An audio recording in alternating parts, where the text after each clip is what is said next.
ಕಳೆದ 15 ಅಥವಾ 20 ದಿನಗಳ ಕೆಳಗೆ ಸಚಿವರಾದಂಥ ಸನ್ಮಾನ್ಯ ಶ್ರೀ ಬಾಲಕೃಷ್ಣ ಅವರು ಮತ್ತು ತಾಲೂಕಿನ ಕೃಷಿ ಇಲಾಖೆಯ ಸಹಾಯಕ ನಿರ್ದೇಶಕರಾದಂಥ ಶ್ರೀಮತಿ ವಿಜಯ ಸಲ್ಲೂರವರು ಒಂದು ಪತ್ರಿಕಾಗೋಷ್ಠಿಯನ್ನು ಮಾಡಿ ಮಾಗಡಿ ತಾಲೂಕಿನಲ್ಲಿ ಬೆಳೆ ಬಿತ್ತನೆ ಆಗಬೇಕಾಗಿದ್ದು ತೀರಾ ಅಕಾಲಿಕ ಮಳೆಯಿಂದಾಗಿ ಕುಂಠಿತವಾಗಿದೆ. ಹಾಗಾಗಿ ಈ ಸರ್ತಿ ಬಹುತೇಕ ರಾಗಿ ಬೆಳೆ ಪ್ರತಿ ವರ್ಷದಷ್ಟು ಬೆಳೆ ಸಾಧ್ಯ ಇಲ್ಲ ಅಂತಕ್ಕಂಥ ವಿಚಾರವನ್ನು ಮುಂಜಾಗ್ರತೆ ಅಥವಾ ಮುಂಚಾಗಿ ಅರಿತು ಮಳೆ ಸ್ವಲ್ಪ ತಡವಾಗಿ ಬಿದ್ದರೂ ಕೂಡ ಅದಕ್ಕೆ ಬೇಕಾಗಿರ್ತಕ್ಕಂಥ ಅವಧಿ ಬೆಳೆ ಒಂದು ರಾಗಿಯ ಬೆಳೆಗೆ ಬೇಕಾಗಿರ್ತಕ್ಕಂಥ ಅವಧಿ ಅತಿವೃಷ್ಟಿ ಅನಾವೃಷ್ಟಿ ಎಲ್ಲ ಕಾರಣಗಳಿಂದ ಆಗಬಹುದಾದಂಥ ಅಡ್ಡ ಪರಿಣಾಮ ಅಥವಾ ದುಷ್ಪರಿಣಾಮ ಮಾಗಡಿ ತಾಲೂಕಿನ ರೈತರಿಗೆ ಕೊನೆ ಪಕ್ಷ ಒಂದು ಬೆಳೆಯ ವಿಮೆಯನ್ನು ರಾಗಿ ಬೆಳೆಯ ವಿಮೆಯನ್ನು ಉದಾಹರಣೆಗೆ ಒಬ್ಬ ರೈತ ನಮ್ಮ ಸೋಮಣ್ಣವರೇ ಆಗ್ಬೋದು ಅಥವಾ ರಾಜಣ್ಣ ಪುರುಷೋತ್ತಮವರು ಯಾರಾದರೂ ಶಿವಣ್ಣವ್ರು ಯಾರಾದರೂ ಆಗ್ಬೋದು. ಆ ವಿಚಾರವಾಗಿ 3 ಎಕರೆ ನನ್ನನ್ನು ಮೊದಲುಗೊಂಡು 3 ಎಕರೆನೋ 2 ಎಕರೆನೋ 5 ಎಕರೆನೋ ರಾಗಿ ಬೇಸಾಯ ಮಾಡಿದ್ದೀನಿ ಅಂದರೆ ಕನಿಷ್ಠ ಒಂದು ವಿಮೆ ಆಗಿದ್ದು ಒಂದು 20,000 ರೂಪಾಯಿ ಅಷ್ಟು ಪರಿಹಾರ ಧನವಾದರೂ ಸಿಗ್ಬೋದು.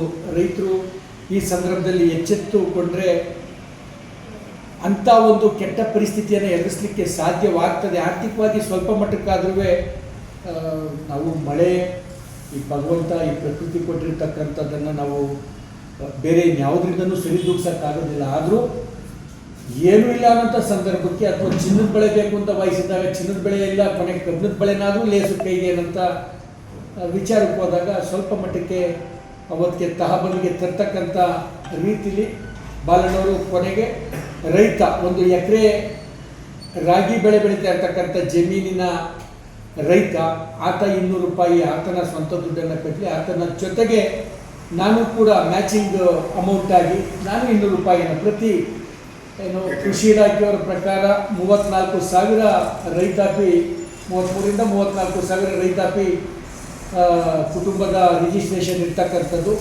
ಆ ನಿಟ್ಟಿನಲ್ಲಿ ಯಾವ್ಯಾವ ಸಂಸ್ಥೆಯಿಂದ ಅವರು ಬೆಳೆ ಸಾಲಗಳನ್ನು ಪಡೆದಿದ್ದಾರೆ. ಉದಾಹರಣೆಗೆ ಬಹುತೇಕ ಮಂದಿ VSSN ತಾಲೂಕಿನಲ್ಲಿರ್ತಕ್ಕಂಥ ಮೊದಲಿಗೆ ಅವಿಭಜಿತವಾದಂಥ ಸೋಲೂರನ್ನು ಮೊದಲುಗೊಂಡು 29 VSSNಗಳಿದ್ದು ಆ ಸೋಲೂರಿನ 6 VSSNಗಳೀಗ ಬೇರ್ಪಡಿಕೆ ತಾಲೂಕು ಬೇರೆ ಬೇರೆ ಆಗಿದ್ದು ಜಿಲ್ಲೆನೇ ಬೇರೆ ಆಗಿದ್ದರ ಹಿನ್ನೆಲೆಯಲ್ಲಿ ನಮ್ಮ 23 VSSN ಮುಖಾಂತರ ಯಾವ ರೈತ ಬೆಳೆ ಸಾಲವನ್ನು ಪಡೆದಿದ್ದಾನೆ ಆ ಆರ್ಥಿಕ ಸಂಸ್ಥೆಗಳ ಮುಖಾಂತರ ಈ ವಿಮೆಯನ್ನು ಮಾಡಿಸಬೇಕು. ಅದನ್ನು ಹೊರತುಪಡಿಸಿ ಬೇರೆ ವಾಣಿಜ್ಯ ಬ್ಯಾಂಕ್ಗಳು ಕಾರ್ಪೊರೇಷನ್ ಬ್ಯಾಂಕ್ ಆಗ್ಬೋದು, ಕೆನರಾ ಆಗ್ಬೋದು, ವಿಜಯ ಅಂದರೆ ಬ್ಯಾಂಕ್ ಆಫ್ ಬರೋಡಾ ಆಗ್ಬೋದು, ಕರ್ನಾಟಕ ಬ್ಯಾಂಕು, ಇಂತಿಷ್ಟು ಯಾವ ಬೇರೆ ವಾಣಿಜ್ಯ ಬ್ಯಾಂಕ್ಗಳಿವೆ ಅವು ಮೂಲಕ ಮಾಡಿರೋದು, ಮತ್ತು ನಮ್ಮ ಜಿಲ್ಲಾ ಕೇಂದ್ರ ಸಹಕಾರ ಬ್ಯಾಂಕ್ಗಳ ಅಂಗಸಂಸ್ಥೆಗಳಾದಂಥ VSSN ಮೂಲಕ ಮಾಡಿರೋದಾಗ್ಬೋದು.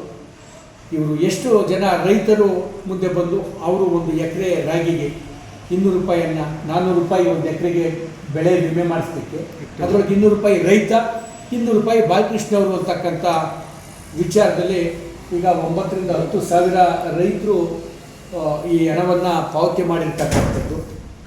ಇದಾದ ನಂತರ ಇವತ್ತಿಗೆ ನಿನ್ನೆಗೆ ಕೊನೆ ಡೇಟ್ 14ನೇ ತಾರೀಕು ಕೊನೆ ಡೇಟ್ ಅಂತ ಫಿಕ್ಸ್ ಆಗಿದ್ದದ್ದು ಕರ್ನಾಟಕ ರಾಜ್ಯ ಸರ್ಕಾರ, ಕೇಂದ್ರ ಸರ್ಕಾರ ಮುಖ್ಯವಾಗಿ. ಆದರೆ ಸರ್ಕಾರದ ಅಪರ ಮುಖ್ಯ ಕಾರ್ಯದರ್ಶಿಗಳಾಗ ಅಭಿವೃದ್ಧಿ ಇಲಾಖೆಯ ಆಯುಕ್ತರಾದಂಥ ಉಮಾ ಮಹಾದೇವನ್ರವರು ಏನು ಭಾರತೀಯ ಆಡಳಿತ ಸೇವೆಯ ಹಿರಿಯ IAS ಅಧಿಕಾರಿಗಳು ಅವರು ಕೇಂದ್ರ ಸರ್ಕಾರಕ್ಕೆ ಇಲಾಖೆಗೆ ಕೃಷಿ ಇಲಾಖೆಗೆ ಸಚಿವಾಲಯಕ್ಕೆ ಒಂದು ಮನವಿಯನ್ನು ಮಾಡಿದರೆ ಇದನ್ನು ಕನಿಷ್ಠ ಪಕ್ಷ ಈ ತಿಂಗಳ 30ನೇ ತಾರೀಕುವರೆಗೆ ಇದನ್ನು ಮುಂದುವರಿಸ್ಕೊಡ್ಬೇಕು, ವಿಶೇಷವಾದಂಥ ಪ್ರಕರಣ ಅಂತ ಪರಿಗಣಿಸಿರ್ತಕ್ಕಂಥ ಒಂದು ಮನವಿಯನ್ನು ಕೂಡ ಕಳಿಸಿರ್ತಕ್ಕಂಥದ್ದು. ಆ ನಿಟ್ಟಿನಲ್ಲಿ ರೈತರಿಗೆ ಮಾಧ್ಯಮದ ಸ್ನೇಹಿತರ ಮುಖಾಂತರ ರೈತರು ಯಾರು ಇಲ್ಲಿವರೆಗೆ ನಾನಾ ಕಾರಣಗಳಿಂದ ಅಜಾಗರೂಕತೆಯನ್ನು ಒಳಗೊಂಡು ಅವರ ಬಿಡುವಿಲ್ಲದ ಕೆಲಸ ಆಗ್ಬೋದು ಅಥವಾ ಅವರ ಅರಿವಿನ ಕೊರತೆ ಆಗ್ಬೋದು, ಬೇರೆ ಯಾವುದೇ ಕಾರಣಗಳಿಂದ ಯಾರು ಬೆಳೆ ವಿಮೆಯನ್ನು ಮಾಡಿಸಿಲ್ಲ, ವಿಶೇಷವಾಗಿ ರಾಗಿ ಇಷ್ಟೊಳಗಾಗಲೇ ಕುಂಟೆನೂ ಹೊಡೆದಾಗಲೇ ಗರಿ ಮೇಯಕ್ಕೆ ಬಿಡ್ತಿದ್ದಂಥ ಕಾಲ ಹತ್ರ ಬಂದ್ಬಿಟ್ಟಿತ್ತೇನೋ. ಇನ್ನು ನಿನ್ನೆ ಮೊನ್ನೆ ಹೊಲ ಚೆಲ್ತಾವ್ರೆ, ಮಳೆ ಬಿದ್ದಂಗೆ ಅಲ್ಲಲ್ಲೇ ಯಾವ ಭಾಗದಲ್ಲಿ ಒಂದೊಂದು ಊರು ಎರಡೆರಡು ಊರು ಬಂದು ಈ ಸರ್ತಿ ಈಗ ನಾನೇ ಹುಲಿಕಟ್ಟೆನೇ ತಾವು ಉದಾಹರಣೆಗೆ ತೆಗೆದುಕೊಂಡ್ರೆ ಈಗ 3 ದಿನದ ಹಿಂದೆ ನಮ್ಮವೆಲ್ಲವೂ ಬಿತ್ತನೆ ಆಗಿರ್ತಕ್ಕಂಥದ್ದು. ಒಂದು ಕಡೆಗಾಗಲೇ ಸೋಲೂರು ಮನೆಯಲ್ಲೋ ಸೋಲೂರಿಂದ ದಬಾಸ್ಪೇಟೆಗೆ ಹೋಗ್ತಾ ಇದೆಯಲ್ಲ, ಆಗಲೇ ಸಾಕಷ್ಟು ಕುಂಟೆ ಎಲ್ಲ ಒಡೆದು ಪ್ರಾದೇಶಿಕವಾದಂಥ ಈ ಮಳೆಯ ಬೀಳುವಿಕೆಯ ಅಸಮತೋಲನತೆ ಅಥವಾ ಈ ಮುಂಗಾರು ಜೊತೆ ನಮ್ಮ ಮಾನ್ಸೂನ್ ಜೊತೆಯ ಜೂಜಾಟ ಈ ವರ್ಷವೂ ಕೂಡ ಮುಂದುವರಿತಾ ಇರೋದ್ರಿಂದ ಇದು ದಯಮಾಡಿ ಮಾನ್ಯ ಸಚಿವರ ಪರವಾಗಿ ಅಥವಾ ಇಲ್ಲಿರ್ತಕ್ಕಂಥ ಎಲ್ಲರ ನಾಯಕರು, ನಾನು ಕೂಡ ವೈಯಕ್ತಿಕ ಒಬ್ಬ ರೈತನ ಮಗನಾಗಿ ಮಾಧ್ಯಮದ ಮುಖಾಂತರ ಎಲ್ಲ ರೈತಾಪಿ ಜನಗಳಿಗೆ, ತಾಲೂಕಿನ ಜನಗಳಿಗೆ ದಯಮಾಡಿ ಈಗಲಾದರೂ ಆರ್ಥಿಕವಾಗಿ ಹೊರೆ ಆಗ್ತದೆ, ನಮಗೆ 3 ಎಕರೆ 5 ಎಕರೆ ಕಟ್ಟಬೇಕಾದ್ರೆ ಅನ್ನೋಂಥ ಸಂದರ್ಭಕ್ಕೆ ಮಾನ್ಯ ಪೌರಾಡಳಿತ ಸಚಿವರಾದಂಥ ಈ ತಾಲೂಕಿನ ಶಾಸಕರು ಆದಂಥ ಬಾಲಕೃಷ್ಣರವರು, ನೀವು ಕಟ್ಟತಕ್ಕಂಥದ್ದು 1,000 ರೂಪಾಯಿ ಅಂದರೆ ಅದರೊಳಗೆ 500 ರೂಪಾಯಿ ನಾನು ಕೊಡ್ತೀನಿ ಅಂತ, ನೀವು ಕಟ್ಟೋದು 10,000 ಅಂದರೆ ಅದರಲ್ಲಿ 5,000 ನಂದು ಅಂತ ಹೇಳಿದಂಥ ಒಂದು ಸಹಾಯಹಸ್ತವನ್ನು ಅಥವಾ ಸಂದರ್ಭಕ್ಕೆ ಉಚಿತವಾದಂಥ ಜವಾಬ್ದಾರಿ ನಿರ್ವಹಣೆ ಅಥವಾ ನೈತಿಕವಾದಂಥ ಒಂದು ದೊಡ್ಡತನವನ್ನು ಶಾಸಕರು ಪ್ರದರ್ಶನ ಮಾಡಿದ್ದಾರೆ. ದಯಮಾಡಿ ತಾವು ಯಾರು ಈಗಲಾದರೂ ಇದು ಅವಕಾಶ ಕೊಟ್ಟರೆ ಪುನಃ ಇದು ತಮ್ಮೆಲ್ಲರಿಗೂ ಪುನಃ ಮೇಲ್ಪಂಕ್ತಿ ಮಾತು, ವಿಶೇಷ ಸೂಚನೆ. ಕೇಂದ್ರ ಸರ್ಕಾರ ಇದರ ಮುಂದುವರಿಕೆಗೆ ಈ ದಿನಾಂಕ ಏನು ಕಡಿತಗೊಳಿಸಿತ್ತು 14ನೇ ತಾರೀಕು, ಅದೇ ಈ ತಿಂಗಳ 14ನೇ ತಾರೀಕೆ ಕೊನೆ ದಿನಾಂಕ ಇನ್ಶೂರೆನ್ಸ್ ಮಾಡಿಸ್ಲಿಕ್ಕೆ ರಾಗಿ ಬೆಳೆ ವಿಮೆನ ಅಂತ ಅವಧಿಯನ್ನು ನಿಗದಿ ಮಾಡಿತ್ತು, ಕಟ್ ಆಫ್ ಡೇಟನ್ನು ಕೊಟ್ಟಿತ್ತು. ಅದನ್ನು ಮುಂದುವರಿಸಿ ಈ ತಿಂಗಳ 30ನೇ ತಾರೀಕು ತನಕ ಅಂತ ಏನು ಅಪರ ಕಾರ್ಯದರ್ಶಿಗಳು, ಮುಖ್ಯ ಕಾರ್ಯದರ್ಶಿಗಳು ಕೇಳಿದರೆ ಉಮಾದೇವಂದ್ರವರು, ಕೇಂದ್ರ ಸರ್ಕಾರ ಅದನ್ನು ಮಾನ್ಯ ಮಾಡಿ ಅವಕಾಶ ಕೊಟ್ಟರೆ ಬಹುತೇಕ ಕೊಡಬಹುದು. ಈ ಹಿನ್ನೆಲೆಯಲ್ಲಿ ಅವರು ಕೊಟ್ಟಿರ್ತಕ್ಕಂಥ ಸಕಾರಣಗಳಿಂದಾಗಿ ಅಂತಕ್ಕಂಥದ್ದು ನನ್ನ ನಂಬಿಕೆ, ತಿಳುವಳಿಕೆ. ಆ ರೀತಿ ಪುನಃ ದಿನಾಂಕವನ್ನು ಮುಂದುವರಿಸಿದ್ದೇ ಆದಲ್ಲಿ ದಯಮಾಡಿ ತಾಲೂಕಿನ ಎಲ್ಲ ರೈತ ಬಾಂಧವರು ಯಾವುದೇ ಕಾರಣಕ್ಕೂ ಮೈಮರೆಯದೆ ಇದನ್ನು ತಾವು ಅಗತ್ಯವಾಗಿ ವಿಮೆಯನ್ನು ಮಾಡಿಸಿ, ಬೆಳೆ ವಿಮೆಯನ್ನು ಅಂತಕ್ಕಂಥದ್ದು ಹೇಳಿ ಮಾಡಿ ರಾಗಿ ಬೆಳೆಗೆ ಭಾಳ ಪ್ರಸಿದ್ಧಿ ಅಥವಾ ಜಾಸ್ತಿ ಜನ ಅದನ್ನೇ ಅವಲಂಬಿತವಾಗಿರ್ತಕ್ಕಂಥದ್ದು. ಅವರ ರಾಸುಗಳ ಹುಲ್ಲಿಗಾಗ್ಬೋದು, ಅವರ ಹೊಟ್ಟೆಪಾಡಿಗಾಗ್ಬೋದು, ಹೊಟ್ಟೆಪಾಡು ಅಂದರೆ ಊಟಕ್ಕಾಗ್ಬೋದು, ನನ್ನನ್ನೂ ಒಳಗೊಂಡಂತೆ ಇಲ್ಲಿರ್ತಕ್ಕಂಥ ನಾವೆಲ್ಲರೂ ರಾಗಿ ಬೇಸಾಯ ತಾಲೂಕಿನಲ್ಲಿ ಅತ್ಯಂತ ಹೆಚ್ಚಾಗಿದ್ದಾಗ ಅದಕ್ಕೆ ಬೇಕಾಗಿರ್ತಕ್ಕಂಥ ವಿಮೆ, ಅದರ ರಕ್ಷಣೆ ಕೂಡ ನಮ್ಮ ಕರ್ತವ್ಯ ಅಂತಕ್ಕಂಥ ಜವಾಬ್ದಾರಿ ಅಂತಕ್ಕಂಥ ವಿಚಾರವನ್ನು ಮಾಧ್ಯಮದ ಮುಖಾಂತರ ಮಾಗಡಿ ತಾಲೂಕಿನ ಆ ವಿಚಾರಕ್ಕೆ ಹೋದರೆ ಇಡೀ ಕರ್ನಾಟಕ ರಾಜ್ಯದ ಜನತೆಗೆ ಮನವಿ ಮಾಡ್ತೀನಿ. ಎಲ್ಲಿ ರಾಗಿ ಬೆಳೆಗೆ ವಿಶೇಷವಾಗಿ ಆದ್ಯತೆ ಕೊಟ್ಟು ಬೆಳೀತಾ ಇದ್ದಾರೆ, ಇಡೀ ರಾಜ್ಯಕ್ಕೆ ನನ್ನ ಮನವಿ. ಆದರೆ ವಿಶೇಷವಾಗಿ ತಾಲೂಕಿನಲ್ಲಿ ಹುಟ್ಟಿ ನಾನು ಇದೇ ತಾಲೂಕಿನ ಜನಗಳ ಒಡನಾಟದಲ್ಲಿರೋದ್ರಿಂದ ಇದು ನನ್ನ ಆದ್ಯ ಕರ್ತವ್ಯ ಅಂತಕ್ಕಂಥ ವಿಚಾರದಲ್ಲಿ ತಮ್ಮೆಲ್ಲ ಸ್ನೇಹಿತರನ್ನ ಕರೆದು ತಮ್ಮ ಜೊತೆ ವಿಚಾರವನ್ನು ಹಂಚ್ಕೊಳ್ತಾ ಇದ್ದೀನಿ. ದಯಮಾಡಿ ಇದನ್ನು ಅತ್ಯಂತ ಹೆಚ್ಚು ಆಸಕ್ತಿಯಿಂದ ಇದನ್ನು ತಮ್ಮ ನಾಳಿನ ಪತ್ರಿಕೆಗಳಲ್ಲಿ ಬಂದು ಜನ ಇದು ಮುಂದುವರಿದಿದ್ದೇ ಆದಲ್ಲಿ ಜನ ತಮ್ಮಿಂದಾಗಿ ಇನ್ನೂ 10,000 ಜನ 15,000 ಜನ ಇದರ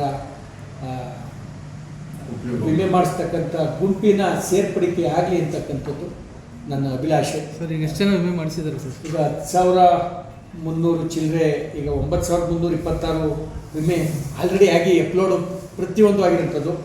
1,052 ಅಪ್ಲಿಕೇಶನ್ಗಳು ಪೆಂಡಿಂಗ್ ಇರ್ತಕ್ಕಂಥದ್ದು. ಒಟ್ಟಾರೆ ನೀವು ಇದು ಆಯಿತು ಅಂತಲೇ ತೊಗೋಬೋದು. ಪೆಂಡಿಂಗ್ ಇರೋದು ಕೂಡ ಹಣಕಾಸು ಆಗಲೇ ಪಾವತಿಯಾಗಿರ್ತಕ್ಕಂಥದ್ದು. ಸ್ವಲ್ಪ ಅರ್ಜಿ ಒಳಗೆ ತಮ್ಮಾಜಿ, ಸನ್ನಾಫು ಅದು ಇದು ಮಾಡಿ ಅದನ್ನು ಅಪ್ಲೋಡ್ ಮಾಡಲಿಕ್ಕೆ ಇನ್ನೂ ಟೈಮ್ ಇದೆ, ಕಾನೂನುಬದ್ಧವಾದಂಥ ಟೈಮ್ ಇರೋದ್ರಿಂದ 1,378 ಅರ್ಜಿಗಳು ಅದು ವಿಲೆ ಇರ್ತಕ್ಕಂಥದ್ದು. ಅದು ಇವತ್ತು ನಾಳೆ ಒಳಗೆ ಅದು ಅಪ್ಲೋಡ್ ಆಗಿ 10,378ಕ್ಕೆ ತಾವು ಮಾಹಿತಿಯನ್ನು ಅಪ್ಲೋಡ್ ಆಗಿರ್ತಕ್ಕಂಥದ್ದು ಅಂತ ತಗೋಬೋದು. ಎಷ್ಟು ಪರ್ಸೆಂಟ್ ಬಿತ್ತನೆ ಆಗಿದೆ ಸರ್? ಬಿತ್ತನೆ ಎಷ್ಟು ಅಂತ ಸರ್ ಏನು ಈಗ ನಾವು ಏನು ಮೇಡಮ್ ಈಗ ಒಂದು 50, 60, 20, 15ರಿಂದ 20 ಸರ್, ಇದು ನಿಖರವಾಗಿ ಇನ್ನೂ ನಮಗೆ ಗೊತ್ತಿಲ್ಲ ಸರ್ ಖಚಿತವಾಗಿ. ಆಮೇಲೆ ನಾವು ಕೊಡ್ತಕ್ಕಂಥ ಹೇಳಿಕೆಗಳು ಕೂಡ ಮುಂದಕ್ಕೆ ಬರ ಪರಿಹಾರ ಅಥವಾ ಬೇರೆ ಯಾವುದಾದ್ರೂ ಇದರ ವೀಕ್ಷಣೆಗೆ ಬಂದಂಥವ್ರಿಗೆ ಇಲ್ಲ ಅವತ್ತು ಹಂಗಂದಿದ್ರು ಇವತ್ತು ಹಿಂಗಂತವ್ರೆ ಅಂತಕ್ಕಂಥ ತಪ್ಪು ಮಾಹಿತಿಯ ಹಂಚಿಕೆ ನಿಮ್ಮ ಜೊತೆ ಆಗಬಾರ್ದು. ನಾನು ಕೂಡ ಇದರೊಳಗೆ ಅಷ್ಟು ಸಂಪೂರ್ಣ ಮಾಹಿತಿ ಇಲ್ಲ. ಮಾಹಿತಿಯನ್ನು ಪಡೆದು ತಮ್ಮ ಜೊತೆ ನಾನು ಹಂಚ್ಕೊಳ್ತೀನಿ ಸರ್. ಕೃಷಿ ಇಲಾಖೆ ಸಹೋದರಿಯವರು ಹೇಳ್ತಾ ಇರ್ತಕ್ಕಂಥದ್ರ ಪ್ರಕಾರ 15-20% ಆಗಿರ್ಬೋದು. ಅದು ಕೂಡ ಧೂಳಿಗೆ ಆಗ್ತಿರೋಂಥವ್ರು ಎಷ್ಟೋ ಜನ ಇದ್ದಾರೆ. ಏನು ಅದಕ್ಕೆ ಭಾಳ ಸೆಬ್ಬೆ ಇತ್ತು ಅಂತೀವಿ ನಾವು. ಭಾಳ 4 ಮೂಲೆ ಸರಿಯಾಗಿರೋಂಥದ್ದನ್ನ ಸೆಬ್ಬೆ ಇತ್ತು ಅಂತ, ಸೆಬ್ಬೆ ಇದ್ದಿರೋಂಥ ಸಂದರ್ಭಕ್ಕೆ ಬಿಟ್ಟಿರೋರೇ ಬಹುತೇಕ ಮಂದಿ. ಏನು ಆಸೆ, ನಾಳೆ ಇವತ್ತು ನಾವು ಚೆಲ್ಬಿಟ್ಟು ಬಂದರೆ ನಾಳೆ ಮಳೆ ಬೀಳ್ತದೆ ಏನೋ ಅನ್ನೋಂಥದ್ದು. ಸರ್ ಈಗ VSSN ಮೂಲಕನೇ ವಿಮೆ ಮಾಡಿಸ್ಬೋದಲ್ಲ ಸರ್?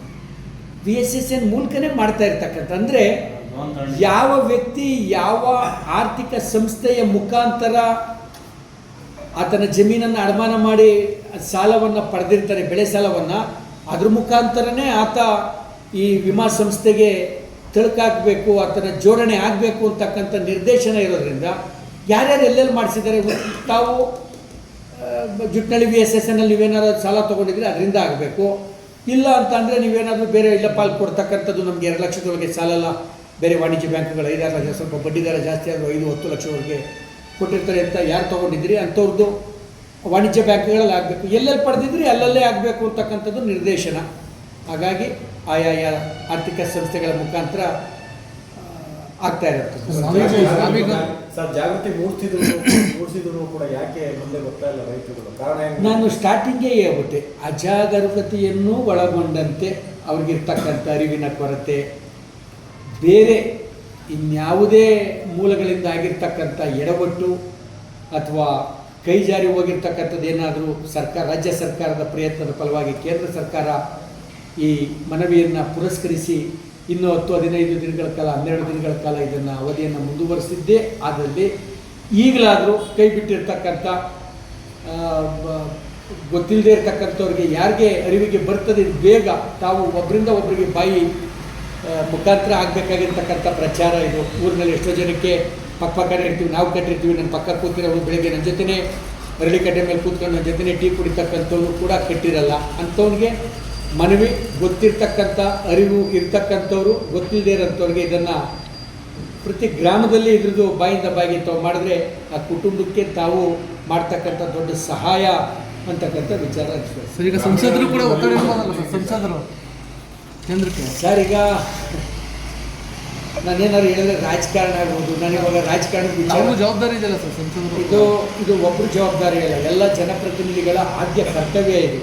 ಫಂಡಮೆಂಟಲ್ ಡ್ಯೂಟೀಸು ಮತ್ತು ರೈಟ್ಸು, ಸಂವಿಧಾನ ಏನು ಕೊಟ್ಟಿದೆ ಮೂಲಭೂತ ಹಕ್ಕು ಮತ್ತು ಕರ್ತವ್ಯಗಳಲ್ಲಿ ಅತ್ಯಂತ ದೊಡ್ಡ ನೈತಿಕ ಕರ್ತವ್ಯ ಅಂತ ನಾನಾದರೂ ಪ್ರಾಮಾಣಿಕವಾಗಿ ಭಾವಿಸಿದ್ದೀನಿ. ಇದು ದೇವ್ರ ಕೆಲಸ ಅಂತಕ್ಕಂಥ ವಿಚಾರ. ಇದು ವಿಶ್ವೇಶ್ವರಯ್ಯನವರು ಅವತ್ತು ಯಾವುದೋ ಕಡೆ ಹರಿದೋಗ್ತಿರ್ತಕ್ಕಂಥ ನೀರನ್ನ ಸರಿಯಾಗಿ ಚಾನಲ್ ಮಾಡಿ ಎಲ್ಲ ಊರುಗಳಿಗೂ ಹೋಗಂಗೆ